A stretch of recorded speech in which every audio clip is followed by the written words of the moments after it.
Welcome to the deep dive. We're here to pull out the really key insights from important reports and research. And today we've got something filled with, well, a lot of hope, actually. We're diving into the quest for a cure for a rare blood cancer, Waldenström's macroglobulinemia. We're focusing specifically on the International Waldenström's Macroglobulinemia Foundation, or IWMF, and their really powerful 2024 annual report. Now, this isn't just, any organization. It's driven by patients making incredible progress towards a world without WM. And what really stands out is the personal connection everyone involved has. That's right. It's a really significant focus today because Waldenström's, or WM as it's often called, it's complex, no doubt about it, often a challenging blood cancer to manage. And what's really striking about rare diseases like WM progress often hinges almost entirely on these dedicated patient advocacy groups and specialized research foundations. The IWMF is a critical leader there. They really channel the community's collective drive straight into meaningful action. That's a great point. So our mission here for this deep dive is really to uncover the most important takeaways from this IWMF 2024 report. We want to explore their vision, which is bold, look at the remarkable things they achieved last year, and crucially, the tangible steps they're taking. Towards a cure, yes, but also better outcomes for patients right now. As we look at that vision, what really jumps out at you as maybe the most ambitious piece they're tackling? Well, what's immediately clear is their absolute commitment. They're not just talking about managing WM. They're aiming to eradicate it. It's not just hoping for something better down the line. They're actively, building the pathways to actually get there. And to really get the heart of this organization, you kind of have to hear stories like Paul Kitchens. He's the IWMF board chair. He shared that his own mother was diagnosed way back in the 1970s. Can you imagine? A time when almost nothing was known about WM, virtually no treatments available. She sadly passed away within just a few years, and get this, she never even met another person with the disease. Fast forward to today, Paul's experience, because of the IWMF, it's totally different. And he really emphasizes that promise, you are never alone. Yeah. And that's not just a tagline. Every single board member, every volunteer, they have this kind of deep personal connection. They have skin in the game, as they say. And that's what fuels their dedication. That personal connection is absolutely foundational. Yeah. It shapes their whole identity. They're the only global organization solely focused on WM. And importantly, patient-founded and patient-driven. Their vision, simple, powerful, a world without WM, and the mission backs it up. Support and educate everyone affected, improve patient outcomes, and advance the search for the cure. That shared lived experience. It really makes their promise no matter who you are or where you are. With the IWMF, you are never alone. It just gives it so much power. Right. And that deep personal drive, it clearly translated into a huge year for them. The IWMF calls 2024 a year just packed with positive accomplishments, and one of the biggest headlines, launching their Accelerate the Cure campaign. This wasn't small potatoes. They kicked it off on Leak Day, February 29th, 2024. A really bold move to raise $31 million over 5 years, a staggering amount. The goal, simple. Dramatically speed up progress towards that vision, a world without WM and, the ultimate dream, a cure. And that $31 million goal, for a rare disease like WM, it's incredibly ambitious. But it's also strategically brilliant. It signals a real long-term commitment, the ability to fund research over multiple years, which is absolutely essential when you're talking about finding a cure. This isn't about quick fixes. It's about building sustained momentum to tackle something really complex. Very sophisticated thinking there. Yeah, it really is. And what's so inspiring is hearing the confidence from, the top doctors in the field. Dr. Stephen Ansell at Mayo Clinic said, the generous support of IWMF has set the stage for an acceleration of research towards a cure. And even more directly, Dr. Stephen Trion from Dana-Farber Cancer Institute just puts it out there. At the end of the day, do I believe there is a cure in sight for WM? Absolutely. Why is that kind of optimism from these leading researchers? Why is that so significant? Oh, it's hugely significant because these aren't just, casual remarks. These are the experts deeply involved in the research day in, day out. They've seen the progress, sometimes slow, over decades. So their collective optimism isn't just wishful thinking. It's a belief grounded in real scientific advancements, in understanding WM at the molecular level much better than ever before. It tells you the scientific community genuinely thinks the pieces are starting to fall into place. Makes sense. But of course, big goals need serious backing. Let's get into the financials powering all this. 2024 was a record smasher for IWMF revenue. They raised an amazing $4,490,494. That's up 36%, nearly $1.2 million more than 2023. And just for perspective, think back a decade, 2014. Their record then was about $1.7 million. This year, 265% higher, about $2.8 million more. What's maybe even more incredible is where it comes from. Roughly 95% of this revenue, directly from WM patients and their loved ones, no government support at all. How does that kind of organic, patient-driven funding model really impact what they do? Well, that model is incredibly powerful. It creates this direct, almost tangible link between the donors and the research impact. When 95% of your funds come from the people directly affected, it builds this unparalleled sense of collective purpose, collective power within the community. It's like they're saying, look, if we want a cure, it's up to us together to make it happen. And that direct accountability, it just strengthens their resolve. Absolutely. And all this record funding, it's fueling a bold new strategy. In summer 2024, IWMF launched their updated Pillars of WM Research. They call it their new research blueprint. And the purpose behind these pillars, it's incredibly comprehensive. They want to stop WM before it even starts, reverse immune resistance, target those high-risk mutations, and prevent the awful complications. Right. And what's fascinating is this all-sides approach. It really reflects a deep understanding of how cures actually get built. It's never just one silver bullet, right? It's a coordinated attack, multiple angles, built, as they say, one smart grant at a time, backed by one determined donor at a time. 5 pillars themselves are really well thought out. First, WM cell biology. Basically, how do these cancer cells grow, survive, interact in the bone marrow, and finding new ways to stop them spreading. Second, T-cell-based therapeutics.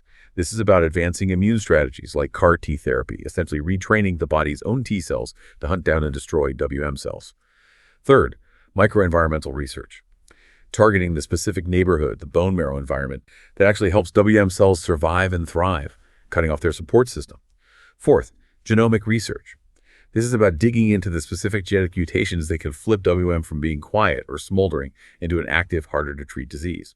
And fifth, proteomics, looking beyond the genes at the actual harmful proteins that drive some of the worst complications, things like macroglobulinemia, neuropathy, amyloidosis. It's so clear these pillars aren't just academic boxes to tick. They really are charting a smarter path, a more targeted path forward towards better treatments, better answers, and ultimately that cure. Okay, so having a blueprint is one thing, but how are these pillars actually, coming alive? Let's dig into some of the amazing projects they funded in 2024. See how strategy turns into real science. First off, this Enhanced Roadmap grant. Wow. It's their largest research grant ever, a $1.5 million investment over 3 years. Huge thanks to the Rosen Family Foundation and the Donald and Allison Weiss Family Research Fund for that. Yeah, this one really is a game changer because it perfectly shows that shift toward precision medicine in WM. It brings together a real powerhouse team, Dr. Zachary Hunter at Dana-Farber, Patricia Mondella at Mayo Clinic. Their work connects the dots between genomic science, what doctors see in the clinic, and actual drug discovery. They're not just looking for a cure, they're trying to understand WM at the individual patient level, uncovering these hidden subtypes, probing that suspect gene, TNF-AIP3, which plays a role in immune cells. The goal: trace the earliest cancerous clones, test targeted drugs to stop the disease before it spreads. That kind of tailored intervention, hitting WM right at its roots, that's the real potential breakthrough there. Incredible. And beyond that big one, there were several other roadmap grants. Dr. Aldo Roccaro in Italy, he's diving deep into that bone marrow environment, specifically looking at certain cells, mesenchymal stromal cells that might be like coaching the WM cells to survive, his aim. New therapies to cut off WM support system right at the source. And then there's the WM Voice EC study. Dr. Josephine Vos in Amsterdam is leading that. It's international, focusing on what patients themselves value most in treatment. Efficacy, sure, but also side effects, how it's administered, how long it lasts, guiding future treatments and drug development based on patient priorities. What's the kind of collective impact of having these different roadmap grants running? Well, together, they're really bridging that gap between fundamental science and the practical side of patient quality of life. It's quite holistic. Dr. Roccaro's work is about understanding the disease's habitat, right? Basic science. While Dr. Wunder's project makes sure the patient's voice is front and center in developing treatments, so you're going from the microscopic level right up to patient-reported outcomes. Making sure treatments aren't just effective, but also aligned with what really matters to the people living with WM day to day. Right. And it's not just these huge projects. The IWMF is also strategically investing in the next generation of researchers. That's where the Kyle Awards come in. These are 2-year career development grants, really designed to support promising young WM investigators, keep that pipeline of expertise flowing, like Dr. Tina Bybertuni in Athens. She's tackling ibrutinib resistance, a big challenge in cancer therapy, by looking for protein biomarkers in blood plasma, the goal. A less invasive way to monitor treatment than painful bone marrow biopsies. And Dr. David Cortes dos Santos, also at Dana-Farber, he's targeting the very earliest stages, IgM, MGUS, smoldering WM, those precursor conditions that sometimes turn into full WM. He's using really cutting-edge tools to find biomarkers that predict progression and hopefully step in to protect patients before WM really takes hold. Exactly. These Kyle Awards show that dual strategy tackle current problems like drug resistance, but also proactively invest in understanding the earliest stages. That's critical for both today's patients and for long-term prevention. And it's also exciting they're supporting Dr. Philip Garbage at Dana-Farber. He's looking into the role of a specific genetic change, a deletion on chromosome 6 alongside that common MYD88 mutation in driving WM. Understanding those genetic drivers is just key for finding more targeted drugs. And for really bold, maybe high-risk, high-reward ideas, they have seed grants. These give a quick start, 1 year, $90,000, just to explore potentially transformative concepts. Dr. Jennifer Kimberly Liu at Memorial Sloan Kettering, she's testing a new drug, KT-413. It degrades a key protein, IRA4, in that MYD88 pathway, potentially killing WM cells more effectively, maybe in combination with another drug, venetoclax. And thinking about Dr. Erna Magnusdottir's miniature bone marrow, that sounds amazing, almost sci-fi. What does that kind of innovative approach mean for how quickly we might test new therapies? Oh, it's truly revolutionary. Dr. Magnusdottir from the University of Iceland is developing these miniature living versions of human bone marrow, they're called organoids, made using stem cell tech. This lets scientists watch in real time, in the lab, how WM cells interact within their natural environment.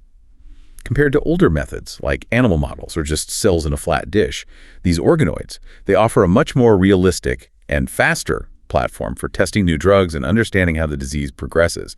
It could potentially shave significant time off getting promising therapies into clinical trials. Wow. Okay, so these grants aren't just future promises, they're already delivering major insights. One of the big highlights from 2024 was a landmark study, published in Blood, which is, the top journal for hematology, by Dylan Gagler at NYU Langone Health, and his project was supported by an IWMF Kyle grant. What made this discovery so important for how we understand WM? This was genuinely groundbreaking, yeah. Gagler's team discovered that WM seems to actually exist in 3 distinct biological forms, kind of like B-cell-like, plasma cell-like, and then an in-between type. They all seem to start from a specific kind of memory B-cell gone rogue. But the critical part is, each subtype has its own unique genetic patterns, its own cell behavior. The implication, huge. It could vastly improve how doctors predict if the disease will progress quickly or slowly. And even more exciting, it paves the way for much more personalized treatments, tailored to each patient's specific type of WM.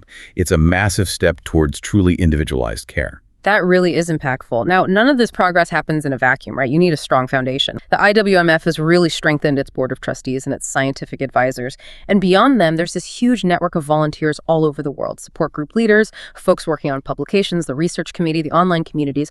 What makes the IWMF's leadership structure so strong, maybe unique? What's genuinely unique, I think really powerful, that the IWMF board is this.